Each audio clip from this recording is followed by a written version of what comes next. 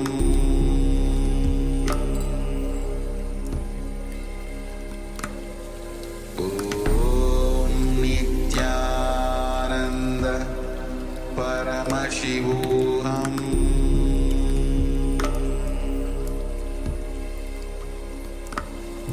Om Nityananda Paramashivoham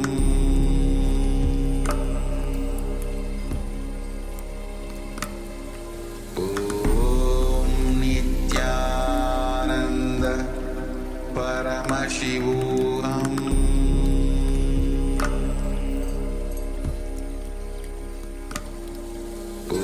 Om Nityananda Paramashivoham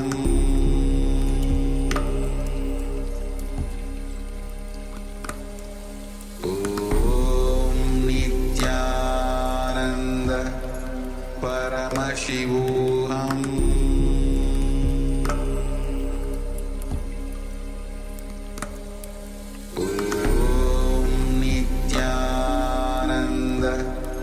Paramashivoham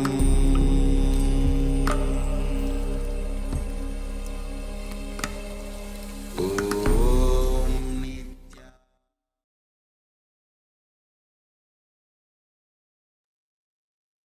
Yes, let's move into the verification now. Untie the blindfold and slowly open your eyes. So you can start describing what the third eye has revealed. So we invite everyone to type in the Zoom chat, and of course, if you have scanned for somebody else, do send those details to them as well, and request them to corroborate and to share whether what you have described is accurate or not. If you have scanned a house on a website, you can now open and check for the pictures. And if the person you're sharing with, the person for whom you scanned, is not able to relate to what you're sharing, ask them to look in. Was there a different house that they have lived in the past? As Maharaj has described, maybe they have like a holiday home in a different place. So they should really think about it, because the third eye reveals the deeper truths. Maybe it is their parents' home. They have lived in that house for a big part of their lifetime. So just be persistent. The third eye does not reveal something which is not related. Yes, so take a few moments and give a few minutes for everyone to type on their revelation.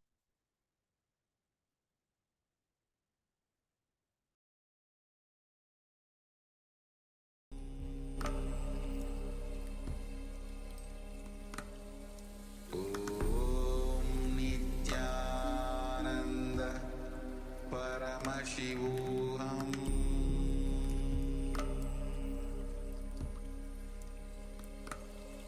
Om Nityananda Paramashivoham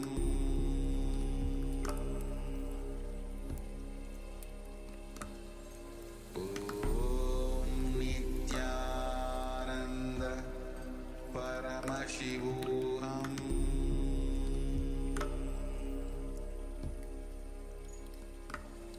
Om Nityananda Paramashivoham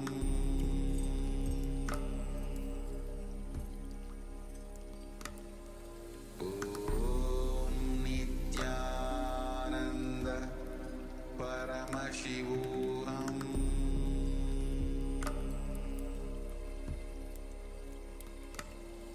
Om Nityananda Paramashivoham. All right, so you can continue to type and share. In the meantime, we'll be starting the next session. And now we'll be learning from Swamiji himself how he related and relates to his own gurus, so that we can also relate with Swamiji in that way. And whenever Swamiji shares, it's literally like an initiation, when whatever experience Swamiji describes, we ourselves go through it. we experience Nigma, literally initiated into it so that this can become our own experience also. So let's be in a receptive mood in the listening space and let's receive these understandings and let's learn how Swamiji himself relates with his gurus.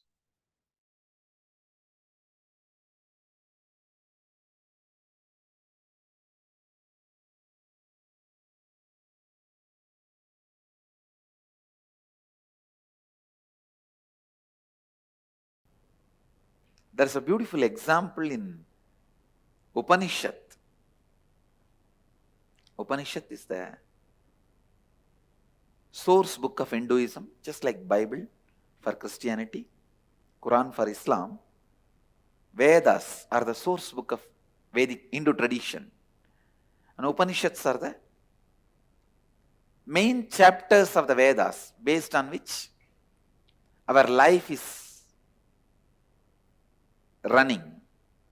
Upanishads are more like instructions and truths about life.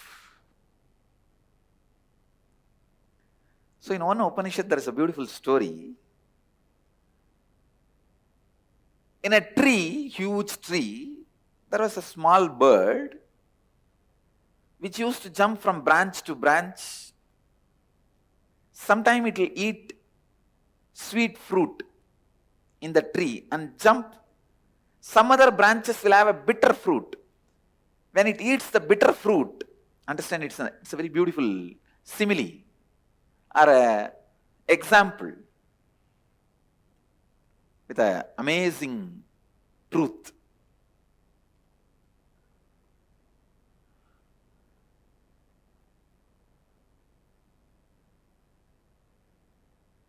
When that small bird eats the bitter fruit, it will feel pain.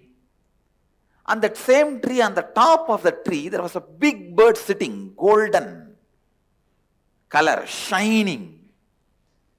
That big bird neither eats bitter fruit nor eats the sweet fruit. It just sits in the peace and silence, complete completion. It's radiating its glory. This small bird, which is running between these lower level branches, sometime when it eats the sweet fruit, it feels joyful, and bitter fruit, it feels bad. When it feels bad, it look up and see the big bird and think, see that bird, so beautiful, he's so graceful, he doesn't have any pain, any suffering. Why not me also become like that? So it will think, yes, let me go near that bird and become like that bird. It will start jumping towards that bird. But when it is going towards that bird, suddenly on the way, it will eat some fruit which is very sweet. The moment it eats the sweet fruit, it will forget that big bird and it will start eating more fruit till it lands on the bitter fruit again.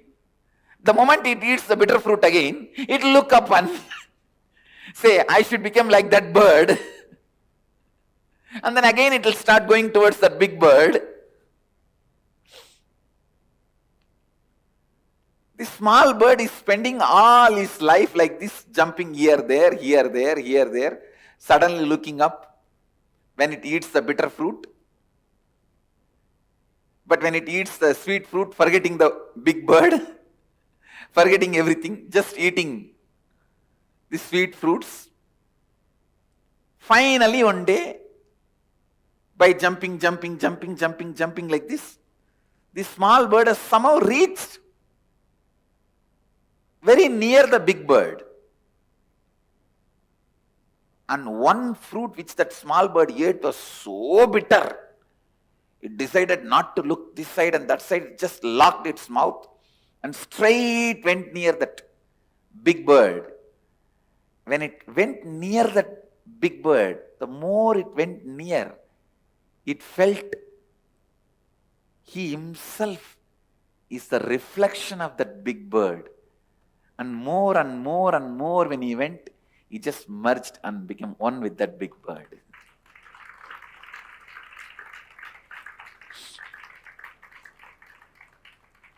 I don't even need to explain the concept behind the story, I think now. I've explained the example so clearly. The concept I don't even need to explain, all of you understood, I think. But I'll try to give few more words for you to understand the concept.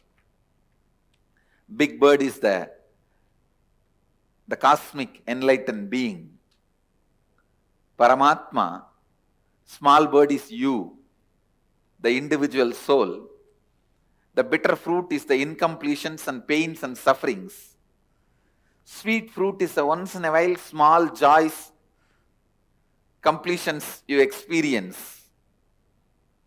When you experience little sweet things in the life, kind of a fulfillment, you forget about Paramatma. But when you get into the bitter fruit, you immediately remember and look up. And here, there, jumping. Somehow, when you really eat a bitterest fruit, and you decide after that you will never open the mouth again, means you will never allow any more incompletions, and straight look up and move near him, you will understand first you will understand you are his extension. Next you will understand you are just his shadow. Third you will understand you are just his presence. Fourth you will understand you are he. Exactly. This is the exact relationship I had with him. I can say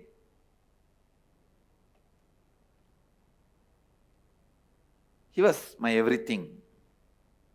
Everything. One day in course of conversation, I was telling him the story, some incident about one of the great saintly enlightened disciple of Ramana Maharshi. That disciple used to write the teachings of Ramana Maharshi, and every day he will bring it and show it again to Ramana Maharshi. And if there is some mistake, spelling mistake or grammar mistake, Bhagavan will edit in his own hand, with his own handwriting.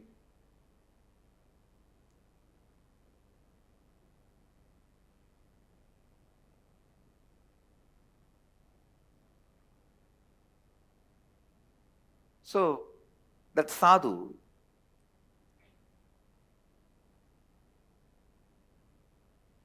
by the time actually I know his name, I asked his name, he said, Arunagiri Yogeshwara. I know his name by then.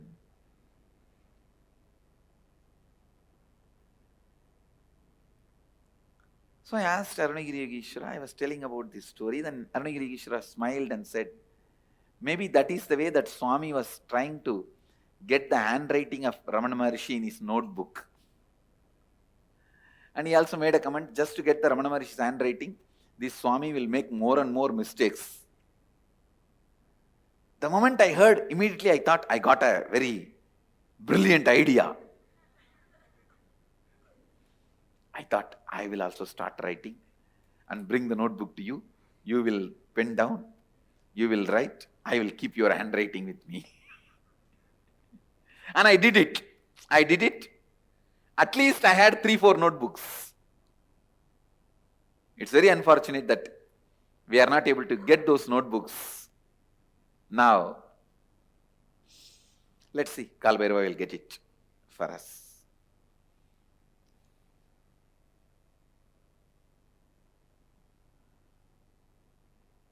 Two, 3 notebooks and 1 or 2 diaries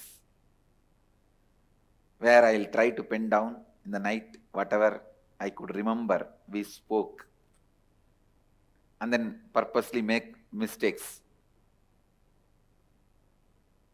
in writing and bring it to him next day. He will also read and smile, and purposely he knows I have done mistake purposely. And he will write. And he will write few lines, few words on it. And he will do editing, means like a crossing or adding. And I very clearly remember, he has signed even once, Arunagiri Yogi Ishwara.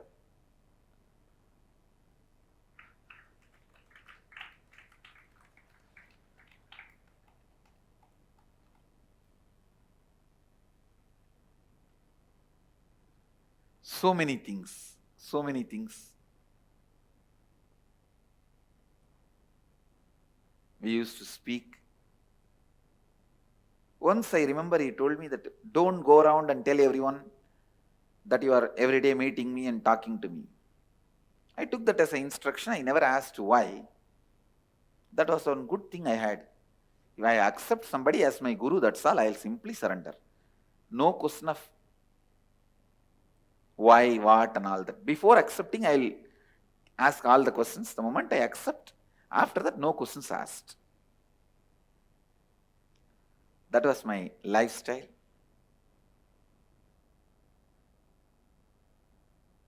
Everything was going well.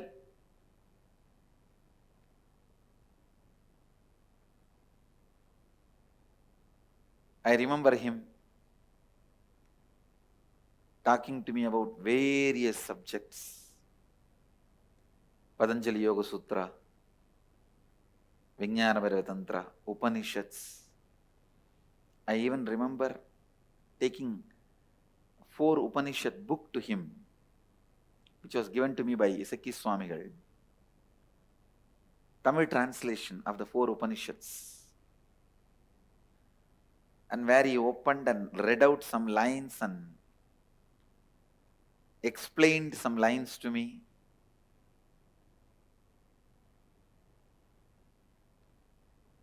And I had the fortune of directly singing the Devarams of Jnana Sambandar to me.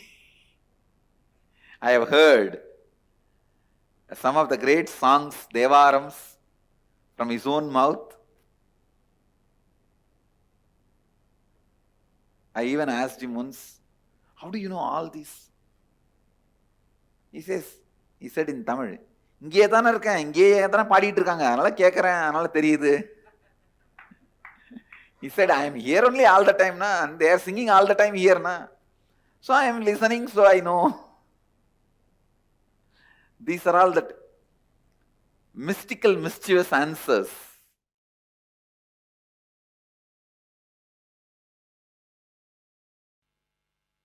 Both my gurus, Yogananda Puri and Vibhudananda Puri, what a extraordinary intelligence they were having. From the beginning they were so clear. See, by being around them, automatically I picked up this attitude of anything I want to know, I can know. Anything I want to do, I can do. This was not taught systematically to me, please understand. Like how in our ashram, if you live, you will simply get the confidence to do completion and to do Nirahara Samyama, because you will see every other person will be doing Nirahara Samyama. Every other person will be sitting and doing completion. You will not have neck pain to wear this big mala, because every other person will be wearing.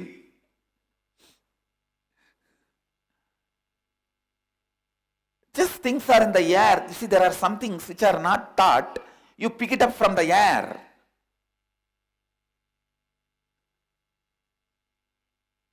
With my both gurus, it was so amazing. Just in their air I picked up. In their presence I picked up that if you want to know anything, you can know. Simply. If you want to do something, you can do. Simply.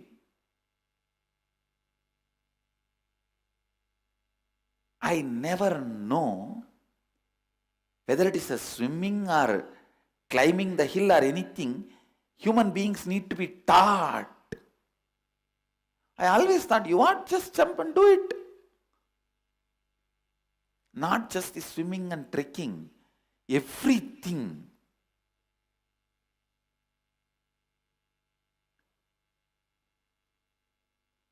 I still remember one day I went to Mataji, Vibhudanandapuri, and told her, the temple, such beautiful deity is there. It is so nice. I want like that.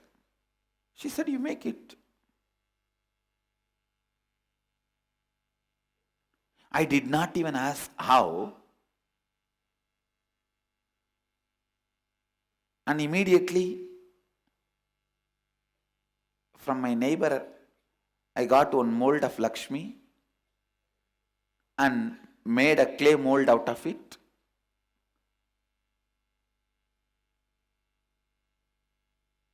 And did not get any other metal other than few aluminium plates from my mother. I asked her, give me some waste metal. She did not know what for I am asking. She had some 4 or 5 aluminium plates. She said, this is useless, take it. She thought I am going to give it to some sadhus for begging. So she said, take this. I immediately brought that and melted and poured the mold and made the deity. Still we have the deity. That was done by me personally in my own hand. And then after the mold, I cleared it and I myself carved it.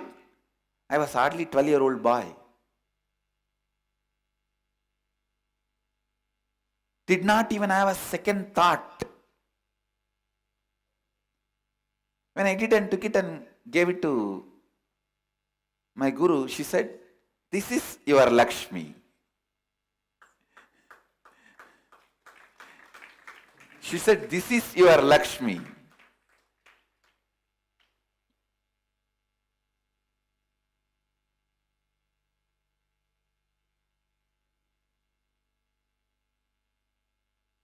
This ability to look into anything and the space of completion to look into anything and no incompletions about anything, simply possibility.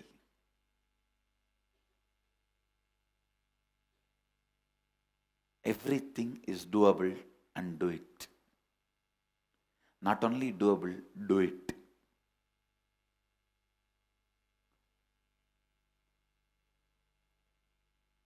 Blind spots are not inabilities, they are choices.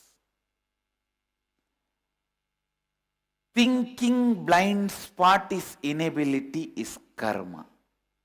Understanding it is a choice is freedom from karma.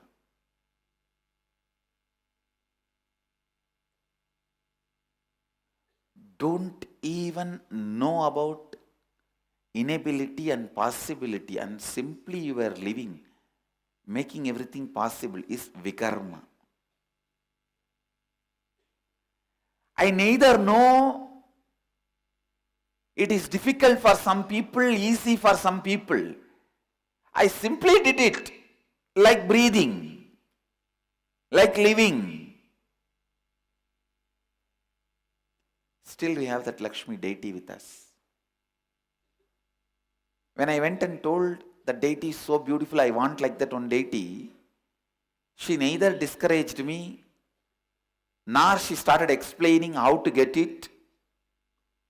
She said, make it, you can.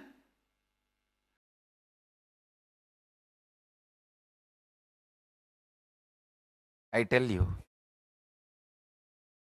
whenever you declare your integrity to a guru, all his realizations and experience, expertise, satya, satya, shaktis become yours. I'll tell you a very simple incident.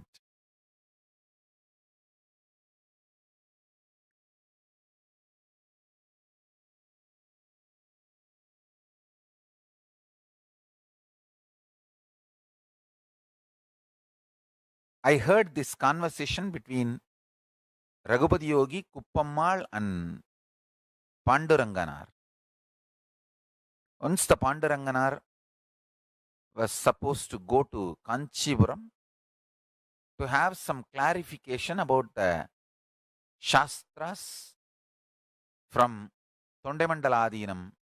That time the Gurumaha Sannidhanam was 230th Gurumaha Sannidhanam. So Raghupati Yogi and Kuppammal advised Panduranganar to have darshan of Kanchi Paramacharya also. That time the Paramacharya, Sri Chandrasekharendra Saraswati Swami, was in the body. So Kuppammal and Raghupati Yogi, both of them are telling, go and have his darshan.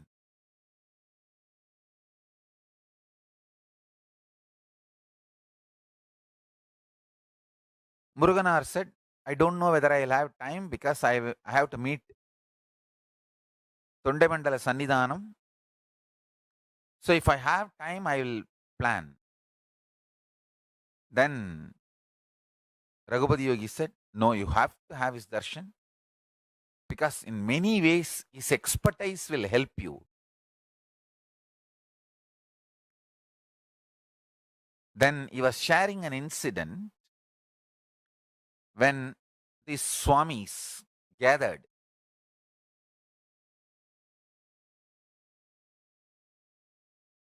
to declare me as an incarnation when I was 3. They all had a kind of a gathering and formal way of confirming that I'm an incarnation. Successfully happened.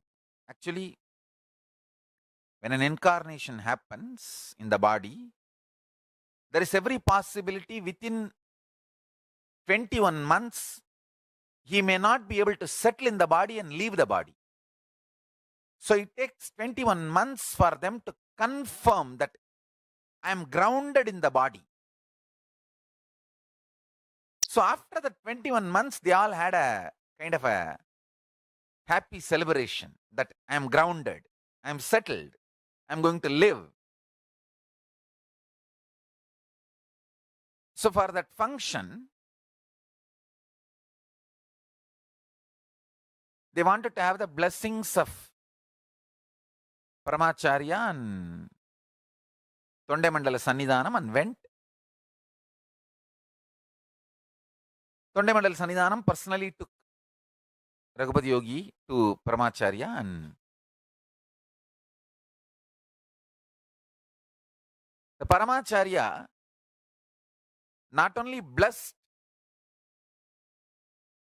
and he also told his assistant to get a bamboo stick and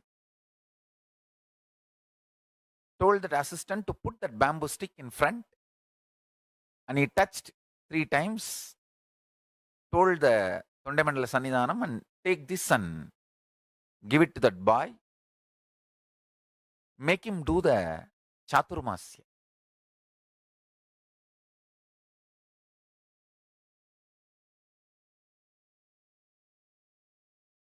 In Tamil he said, இப்பவே சாத்துர்மாசியம் பண்ண வச்சிருங்கோ,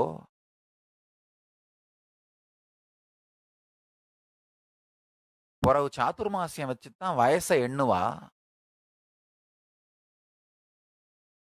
It means actually the age of the sannyasi is calculated only number of the chaturmasya he has done. So whoever has done the largest number of chaturmasya, he is considered to be the greatest sannyasi. So he instructs them, make him do chaturmasya from now itself so that count starts. So my chaturmasya count has started from the time I was 3.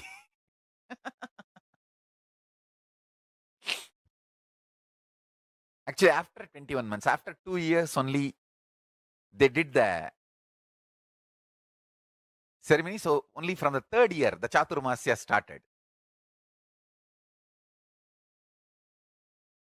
That is the stick with which you see my first photograph.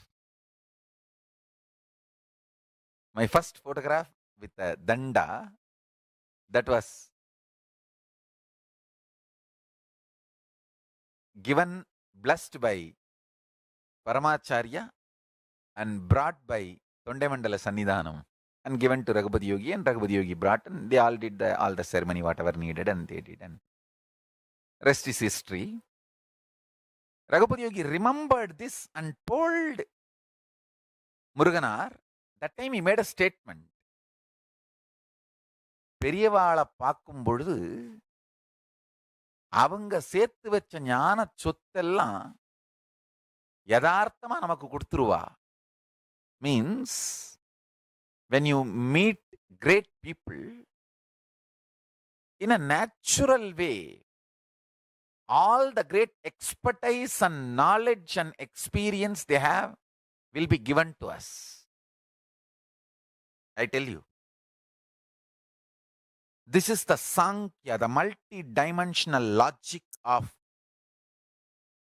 why you need to declare your conscious integrity to Guru. Because when you declare your integrity to Guru, your inner space is consciously aligned to Guru's inner space. Guru's inner space means Kailasa, Mahakasha, Kailasa.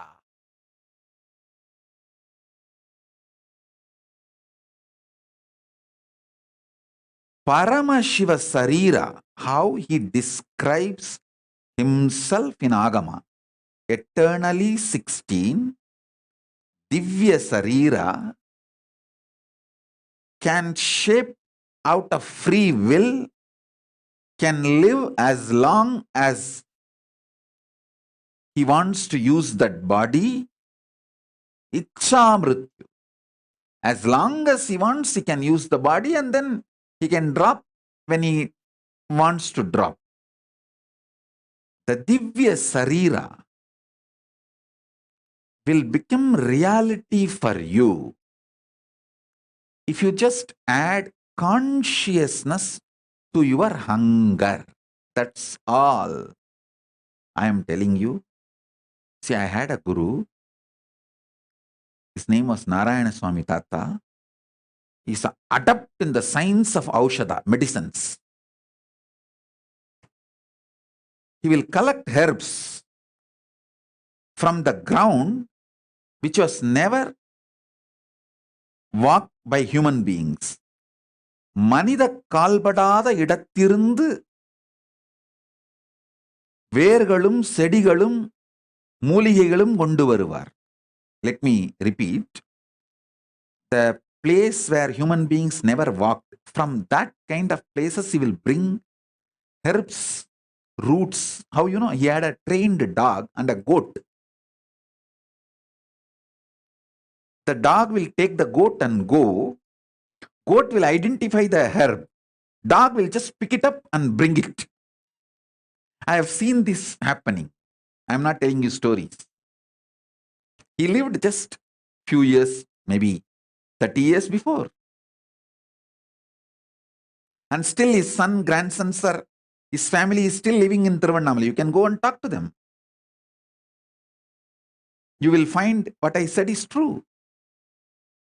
His name is Narayana Swami Tata. Still the home he lived is there. And all the things he used is there. Maybe the dog may not be alive because you can see his photograph. But surely the family knows whatever I am saying and you can talk to them. I had this kind of masters who are adepts. He told me once, when he was making the Aushadha, for a so-called incurable disease, kind of a very dangerous cancer. For that he was making aushadha.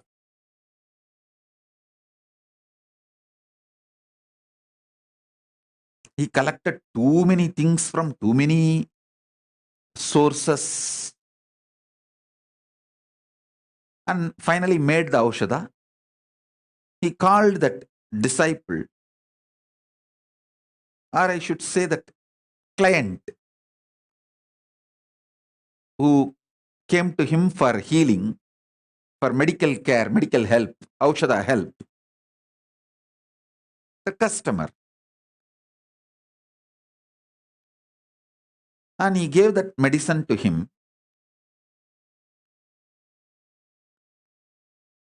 Asked him, eat this medicine every day, once a day, for next 42 days. He prepared that medicine with a lot of difficulty. Third day, that guy came back saying that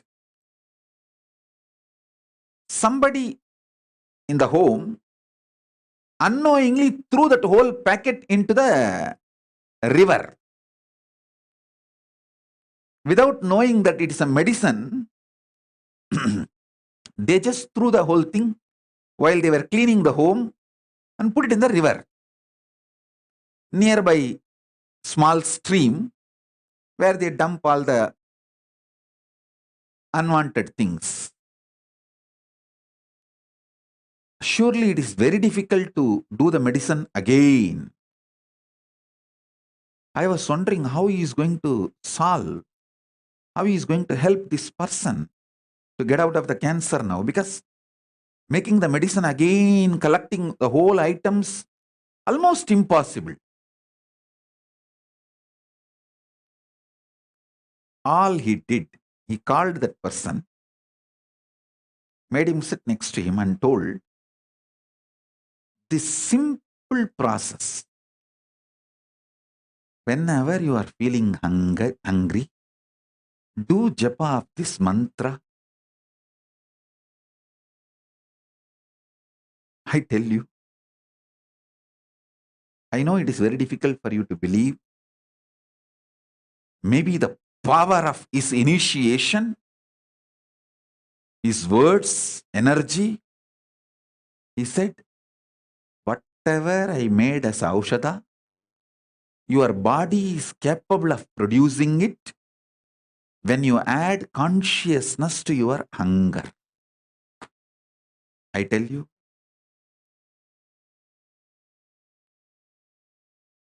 surely it is the power of his initiation, because I saw he was having his hand on the shoulder of that person while he uttered these words.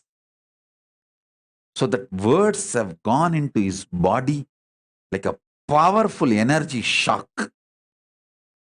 Now literally I am having my hands on all your shoulders and giving you this initiation.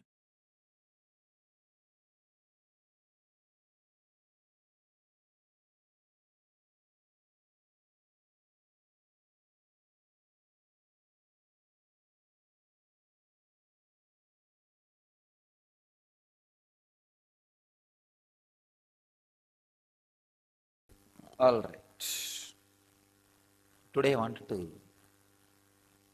share a few truths about practicing the presence of God. It's a very beautiful story. You all would have read this story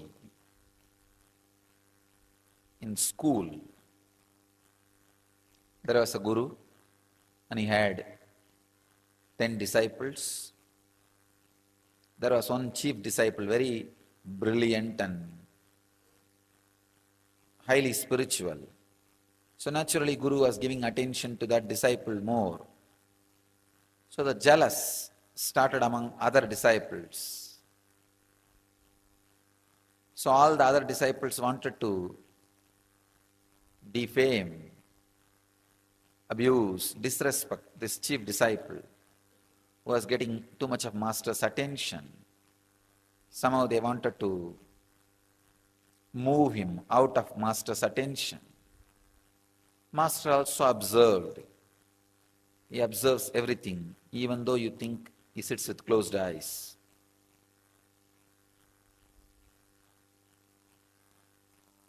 He observed what goes on, all the absurdity which goes on when he is with closed eyes, or when people think he is with closed eyes.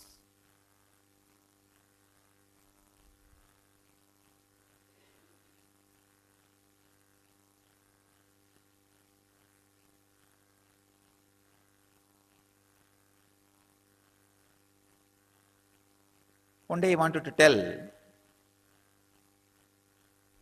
all the disciples why he is giving more importance to the chief disciple, the sincere disciple. So he called everybody, kept a small test, giving each one of them one banana and telling them, go and eat in a place where nobody sees you, where you are not observed by anybody. All the fellows ran here and there. One ran behind the kitchen, one ran behind the sarovar, one ran outside the gate, one was hiding in the temple godown. They all ate and came back, except this chief disciple. He came back with the banana without eating it. All the disciples asked, why? He did not find any place. He just kept quiet. Master asked, he did not find any place where nobody was observing you. The disciple says very beautifully, it's a very small story. All of you would have known. Master, I am not able to find any place where God is not observing me, where God is not seeing me. I feel everywhere His presence. This story was known to all of you as a knowledge. Unfortunately, it did not become wisdom. This story has multiple layers of meaning and understanding.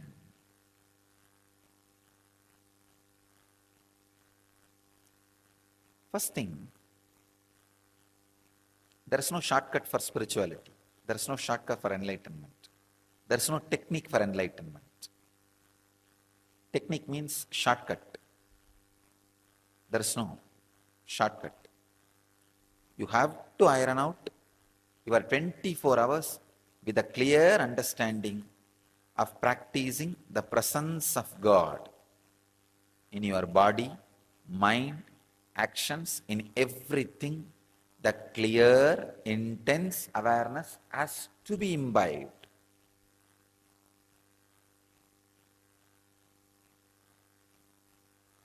Second thing, whatever you experience as God, when you experience me, some will have 30% fear and 30% love, 30% confused emotions. Some will have maybe 50% fear, 40% confused emotions. Some will have 100% fear. Some will have 100% love, no fear. Different ways you will be experiencing the Guru. Whatever you experience as Guru, that's what your experience as God. You have no other experience. Whatever may be the experience you have about Guru, whether it is with fear or the attitude of master and disciple, or the attitude of father and son, or the attitude of mother and son, or the attitude of friend, or the attitude of beloved, practice 24 hours. Two things will happen. One, your action will fall into awareness. Second, that fear, whatever the lower experience you have about the master will extinct, will be burnt away. The percentage of fear you experience with me will be burnt away. The percentage of other emotions, except pure surrender you experience with me will be burnt away. These two things is possible only by practicing intensely the presence of Guru, practicing the presence of the Master. When you sit in your office, think, this place is owned by Swamiji.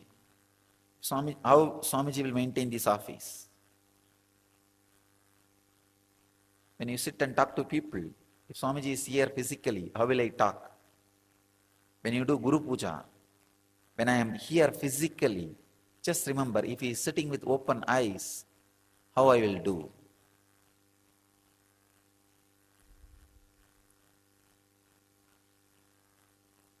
Practicing the presence is the only way. Is the only way. Only way. Your arrogant, egoistic logic can go on justifying, no, there is some other technique. Or you can go on postponing with it. That is what I call hypocritic loopholes. The air hole, air bubble in the copper wire will not allow the copper wire to be a conductor. Electricity will never flow. Same way, the hypocrisy between the relationship, when you practice my presence, the hypocrisy you handle, you have it, it's like air bubble, will not allow the Guru-disciple relationship to happen, will never, the presence will permeate, penetrate you. Practicing the presence with tremendous respect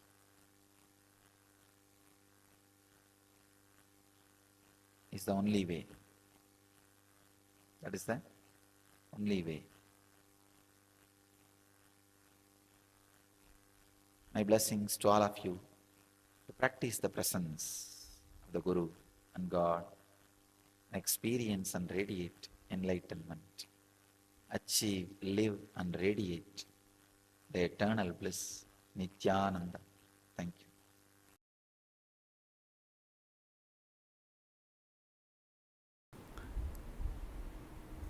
I tell you, once this happened,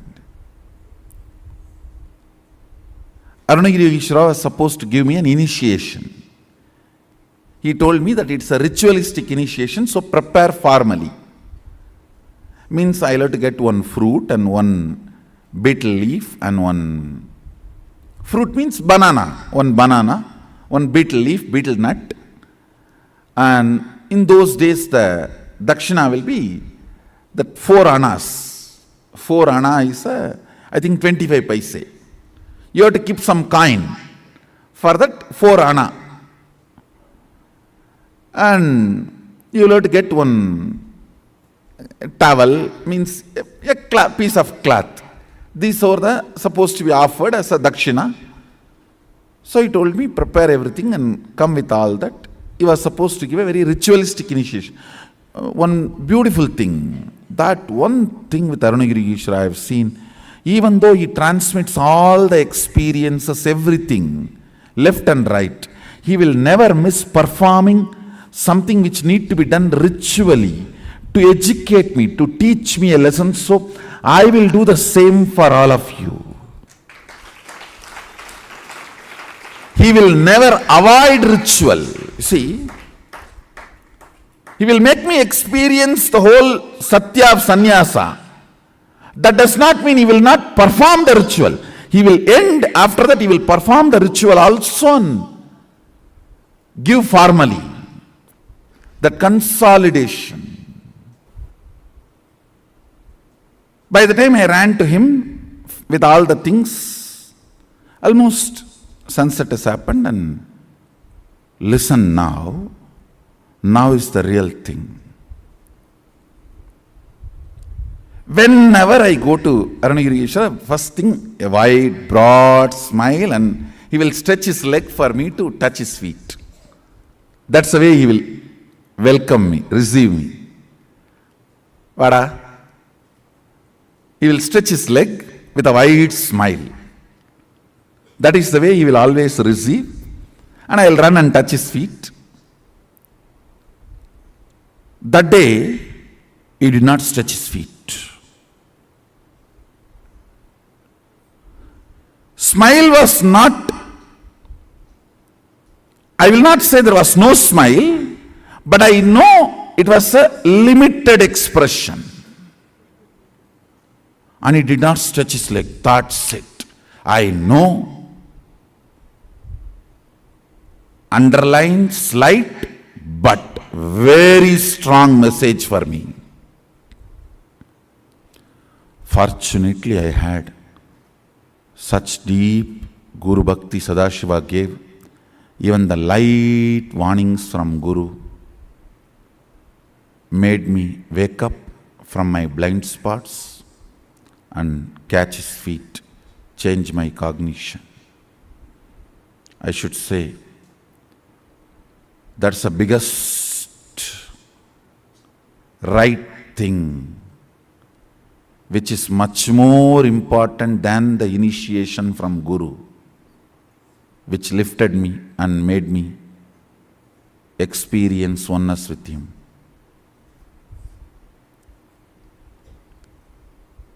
It is your ability to see the slight warnings he gives and catch, change the cognition, saves you in life.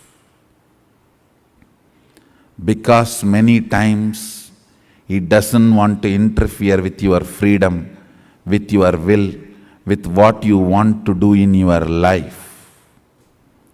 It is the slight messages. It's a light underlines.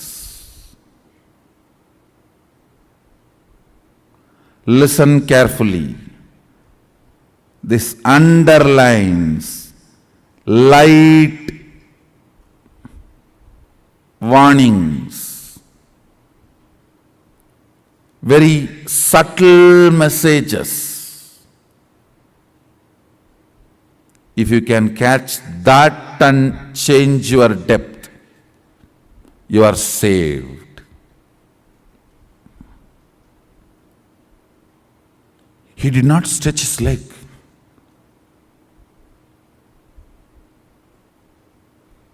That is enough to shake me.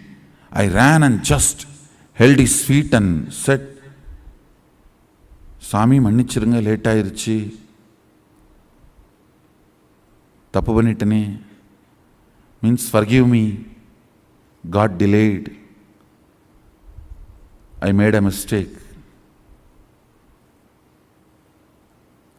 He said in Tamil very beautifully,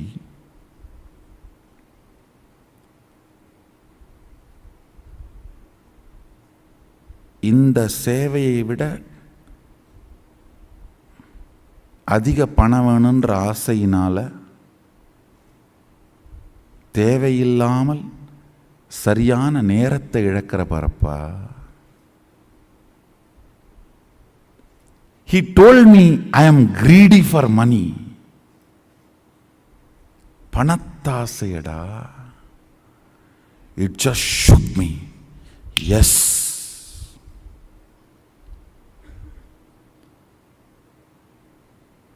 Because for initiation, I'll try to repeat the whole conversation. See, for initiation, I need only 1 rupee. I don't need to be standing there and nagging my grandfather for few more coins.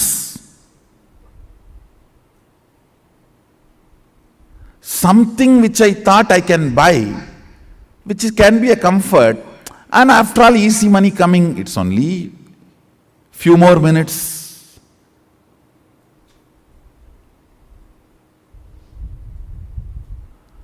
That casualness,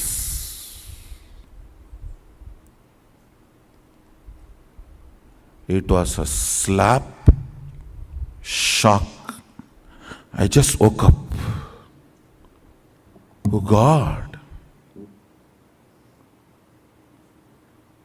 just these few coins.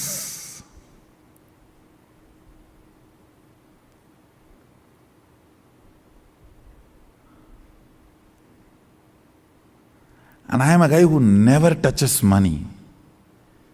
Only like this initiation or any of this Arunagiri Yogeshwara's work, I touch money. This coin. And I remember, I collapsed completely inside. Fortunately, decided to choose the Guru, Arunagiri Yogeshwara, and dropped that remaining coins which was in my hand at his feet.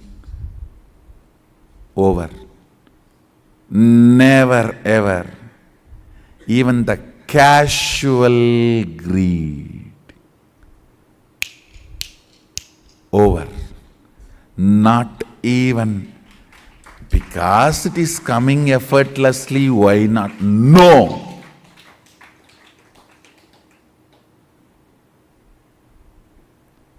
I should not even use the word greed.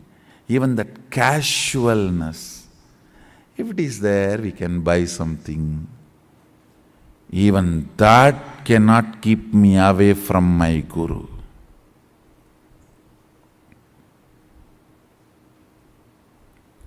It was too small incident,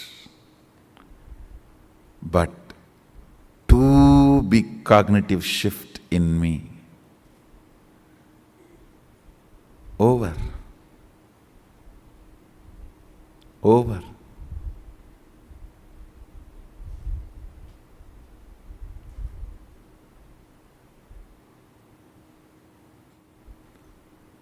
There are some messages which you cannot directly tell. If you directly tell, it will look like, oh, am I wrong? Is it wrong?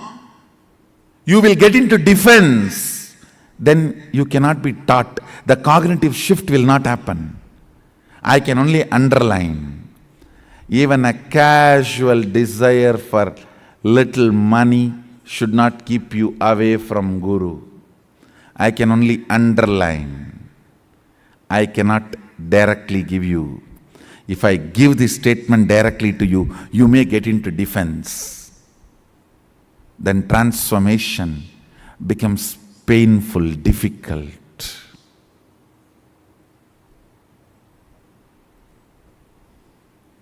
Sometimes things need to be very subtly told. You need to catch it.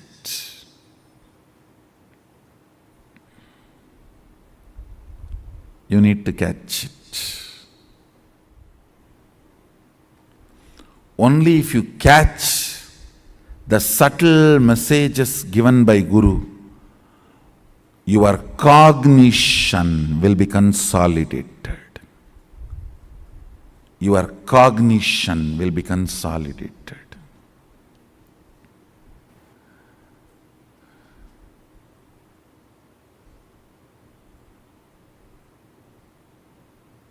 There are some who cannot be recovered. They are doomed. When I say the name, you are doomed. You can't be recovered. You are going to be drowning. So as an evidence, I am leaving this name. You are not going to save yourself. Only when you are not going to save yourself, I tell your name. If you are going to save yourself, I don't tell your name. I only send the message. And see whether you are going to catch it or going to be playing, missing it. If I tell your name, be very clear. Don't take this as good sign. If I tell your name, don't think, oh, Swamiji told my name directly and advice. Praising is different. Sometimes I tell your name and praise, that is different. During the advice, if I tell your name, be very clear. I am leaving the evidence for the future to tell. Even after Swamiji told, he did not listen.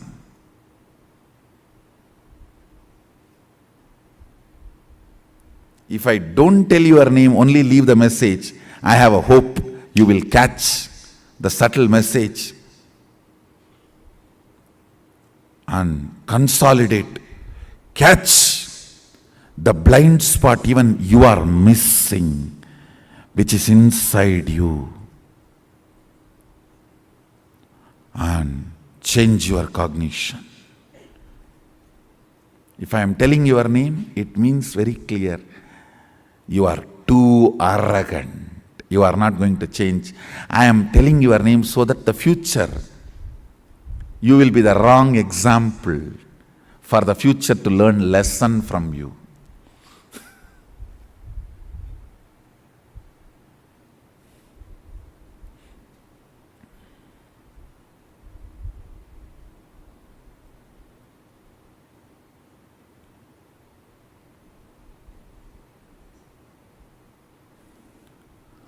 Cognitions matter. Cognitions matter. Cognitions matter.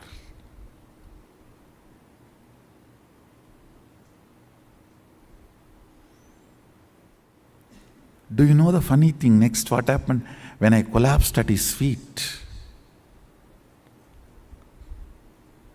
Dropping the coins.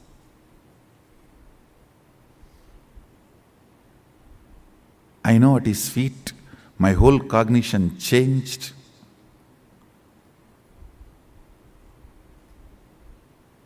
I was completely new.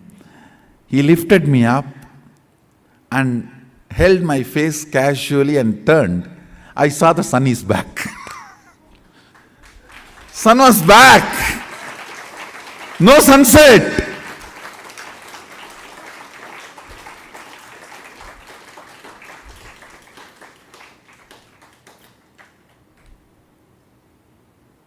He smiled and said, getting sun back is much easy for me than teaching you with the subtle message. This was more difficult. The moment you become defensive with Guru, it is spiritual suicide. You are done. Nothing can be done after that. Sometimes if Guru tells directly, you get into defensive with Guru. Over. Bye.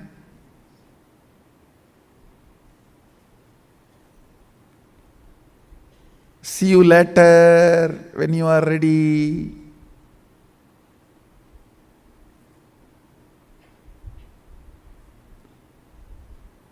Understand?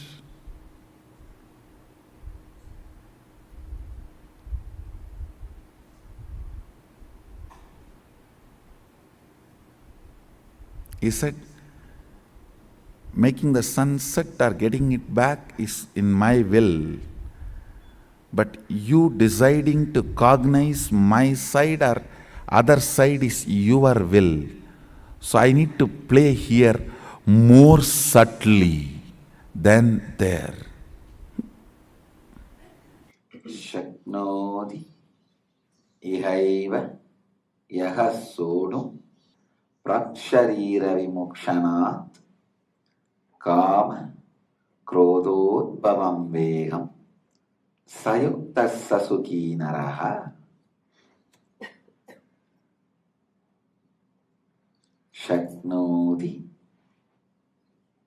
ihaiva yahasodu praksharira vimukshanat kama krododbhavam vegam sayuktasya sukhi naraha. Translation: the one who is able to endure the agitations caused by the objects of desire and anger till the time of giving up the body in this world itself becomes a man who is established and a joyful person. Bhagavan is giving one more conclusion about Jivan Mukti and for a Jivan Mukta. One who is able to endure the agitations caused by the objects of desire and anger till the time of giving up the body in this world itself, becomes a man who is established and a joyful person.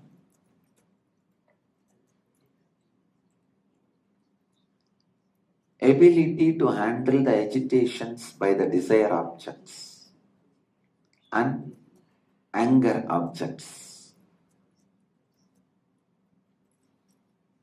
Desire and anger, please understand. Anger is such an important subject.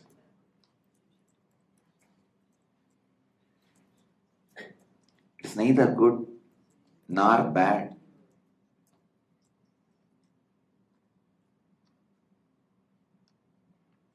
It is simply pure energy.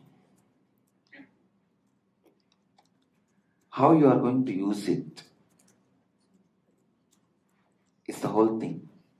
No, really, anger is the source of energy which even gives vigor to the body. Person who does not even have anger will not be able to do this Kailash Yatra, will not be able to do something extraordinary. See, when there is a cold, you resist, stand and walk, reach the place, even that is nothing but anger. If you just surrender to cold, what will happen? You will die. Understand? Oh, it may be cold, but I am not going to leave. Come on, stand up, walk. Let me reach the goal. It is anger. You are fighting against the cold. So it's not that anger is wrong always. Using in the wrong place is wrong. Just see whether this anger is expressing in your body towards fulfilling of your life's mission, or this expression is going to hinder your life's mission. Understand, there is a big difference. If you study my anger, you will be free from anger. If you study my anger, you will be free from anger. Look into your anger. Let it not be object-based. Let it be your purpose-based. Then your anger will always be an inspiration, an inspiring energy. When anger is based on the object, it leads to destruction of you and the object. When anger is based on the purpose, mission,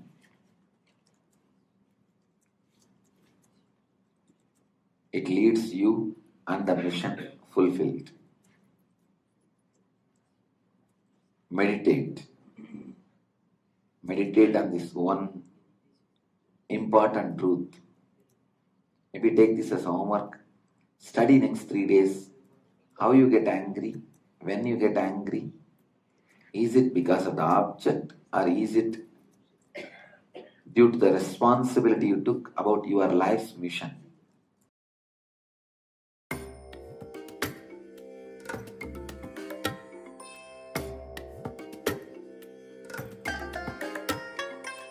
I bless you all. Let you all open all your 3 eyes and manifest the powers of Mahasadashiva. Om Nityananda Paramashivoham. Om Nityananda Paramashivoham. Om Nityananda Paramashivoham. Om Nityananda Paramashivoham. Om Nityananda Paramashivoham. Om Nityananda Paramashivoham. Om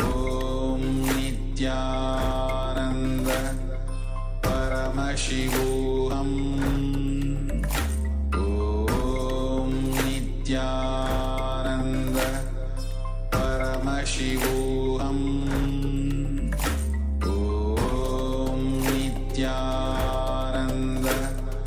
Paramashivoham Om Nityananda Paramashivoham Om Nityananda.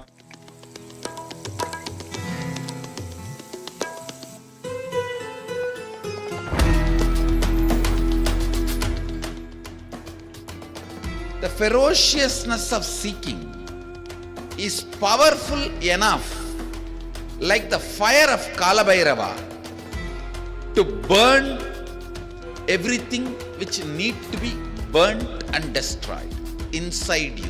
Laziness, tiredness, boredom, everything which need to be taken out of you can be just like that burned. How many microseconds it will take for negativity to disappear in front of Kalabhairava's ferociousness? Not even micro millisecond.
I bless you all. Let you all open all your three eyes and manifest the powers of Mahasadashiva. Om Nityananda Paramashivoham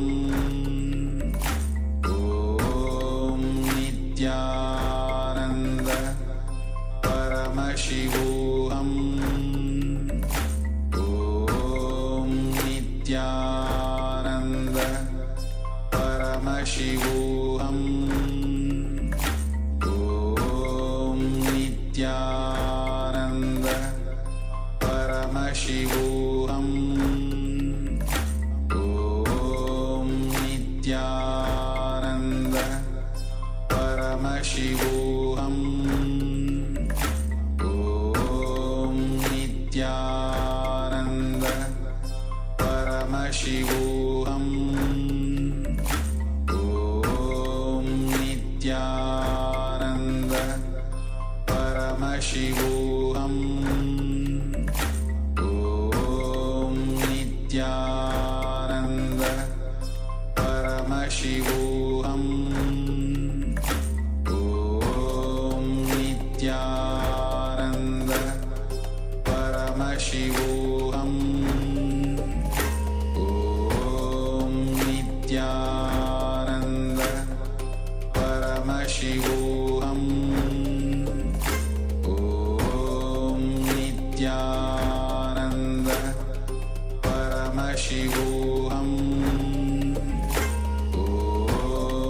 Nityananda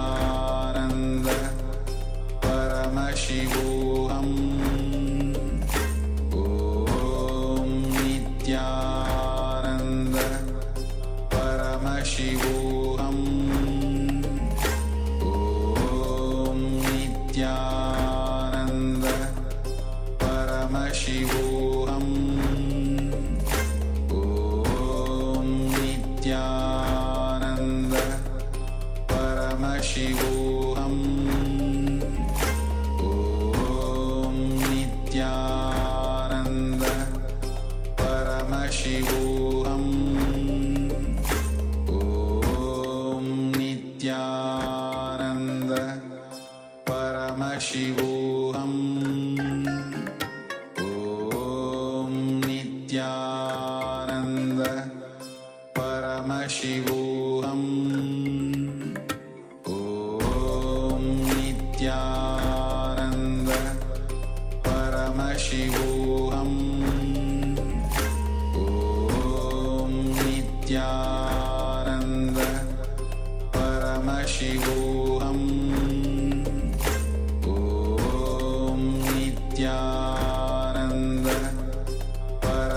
Paramashivoham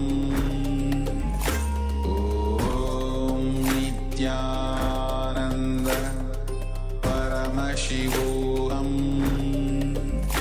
Om Nityananda Paramashivoham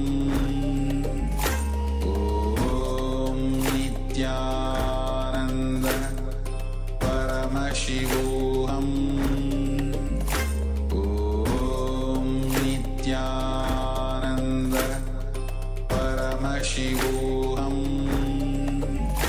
Om Nityananda Paramashivoham Om Nityananda Paramashivoham Om Nityananda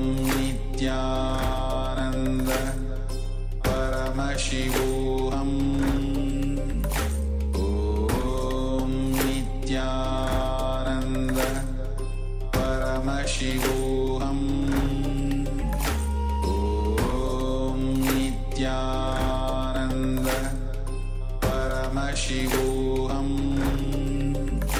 Om Nityananda Paramashivoham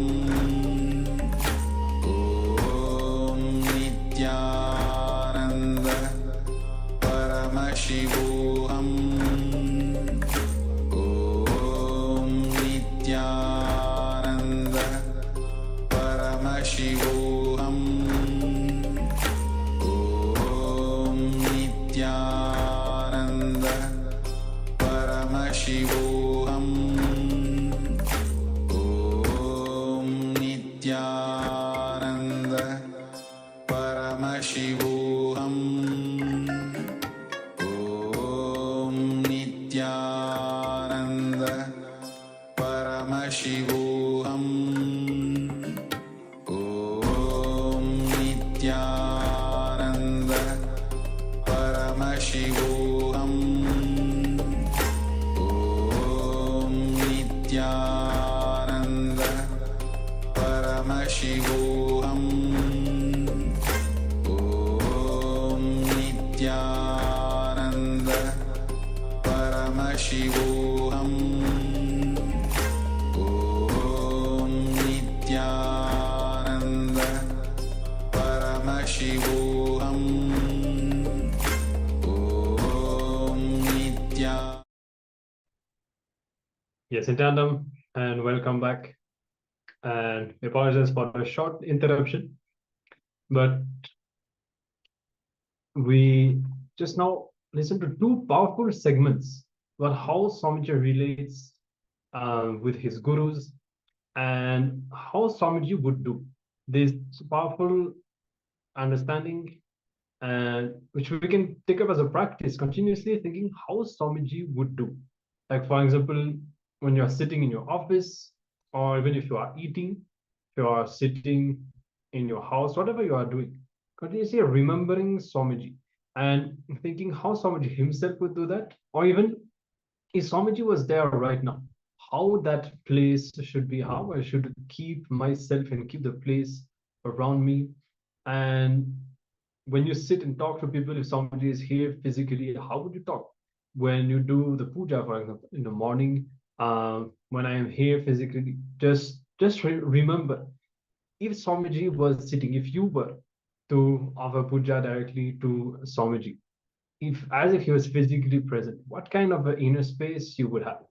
You can take this up as a powerful practice to continuously remember Swamiji, connect with Paramashiva, and continuously give breakthroughs to yourself, naturally pushing yourself more and more, not to settle in the with your patterns and compromising attitudes and so on. So a very powerful technique that all of us can imbibe and apply, continuously thinking how Swamiji would do.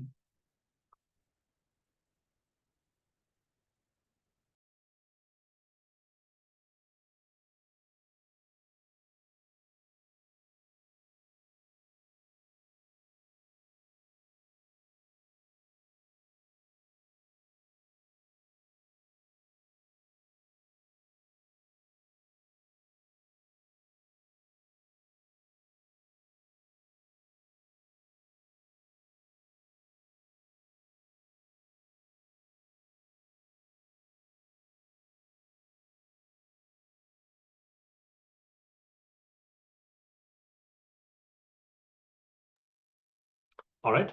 So let's enter into the power manifestation now. And we'll be manifesting the power of Mahima, which is increasing heights. And we can manifest with an object, maybe this one, or if you want, you can increase your own height. You're free to decide. And you can start by taking a measurement of the length of the object. And there are different ways in which you can manifest this power. You can manifesting on the palm of somebody else. Let's try something that we haven't done yet already through these past 20 days. So if you have already manifested, let's say in your own hand, you can try in somebody else's hand, or you can try keeping it on the table in front of you, whatever you haven't tried already. Or you can try on a bigger object also. It would be nice to see if we can manifest this power on more voluminous objects. So go ahead and take a measurement. And as usual, if you don't have a tape, just draw the outlines of the object on a sheet of paper. You can do that blindfolded also, or even at a distance. You can keep the object across the room. You can go for a very big object, like a table even. So take a few moments to decide which variation of the power you want to manifest, and make sure that you have a measurement ready. Yes, once you measure the object, or your partner measured the object, you can even connect to the other participants here in the Zoom room and manifest the power together. Once you have the first measurement, note that number down and can declare by how much you want to change the scale of the object, and then start connecting to Swamiji and chant the Mahavakya. Connect to Swamiji in your inner space and allow him to manifest through you. Sit in that deep space of gratitude and just witness what is happening in your inner space. Don't engage with any thoughts. Let them pass by. Just hold the intention for the size of the object to increase. Keep reverberating with the Mahavakya. And let us enter into this round of the power manifestation.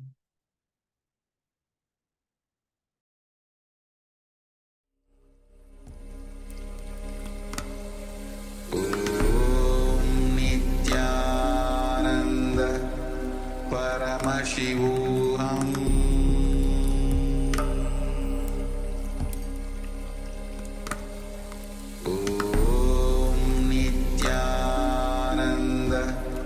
Paramashivoham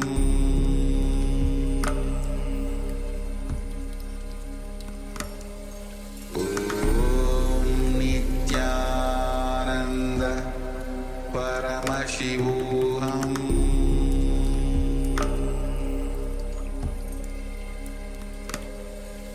Om Nityananda Paramashivoham Paramashivoham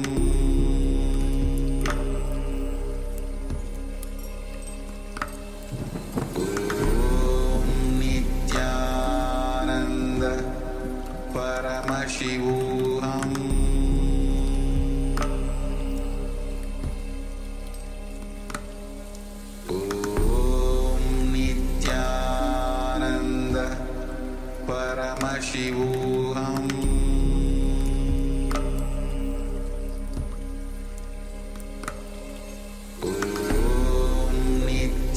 Nityananda Paramashivoham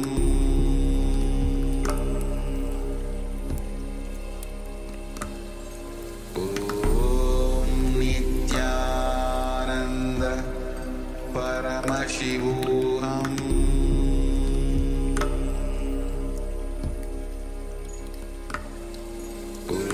Om Nityananda Paramashivoham